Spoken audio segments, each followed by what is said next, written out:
இறங்கி போய் பாட்டு வரியா? நாங்க மெதுவா போய்க்கலாம். செம்மையா இருக்குல்ல? இருக்கும். என்ன கார் அது? Mini Cooper. இப்படிதான் ரோட்ல எங்க நின்னாலும் முன்னாடி சிக்னல் போட்டிருக்காங்க. சிக்னலை பார்த்து வண்டி எடுப்பான்னு பார்த்தா சைட்ல எட்டி பார்த்துட்டு இருக்கான். நான் கூட ஏதோ பொம்பளை புள்ள போது போல நம்ம புருஷன் சைட் அடிக்கிறான்னு பார்த்தா இது என்னது மினி கூப்பர் கண்ட்ரி மேனு அப்படி எல்லாம் என்னன்னு கூட எனக்கு தெரியாது. திடீர்னு ரோட்ல கத்துவான். என்னடா அப்படின்னா ஆப்போசிட்ல பாத்தியா அப்படிமா. என்னடா ஏதாவது ஆக்சிடென்ட் ஆயிடுச்சா? ஜீப் ராங்லர் அப்படிமா. திடீர்னு ஏமா ஐயோ டயர் வெடிச்சிருச்சு போலயே நம்ம காருக்கு ஏதோ பிரச்சனைனா சொல்லுவோம் டைகர் அப்படிமா. நானும் கேட்பேன் ஏன்டா இந்த ரோட்ல எல்லாமா புலி வருது?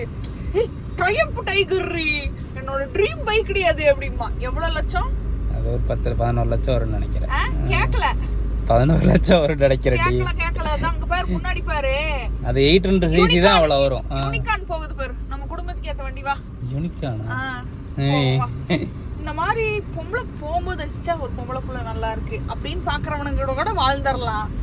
இந்த மாதிரி பார்த்து சுத்துறவனுங்க கூட எப்படி வாழ்றது எனக்கும் புரியல. இவனுங்களுக்கும் ஃபீலிங்ஸ் இருக்க மாட்டேங்குது. நம்ம ஃபீலிங்ஸே இவனுங்களுக்கு புரிய மாட்டேங்குது.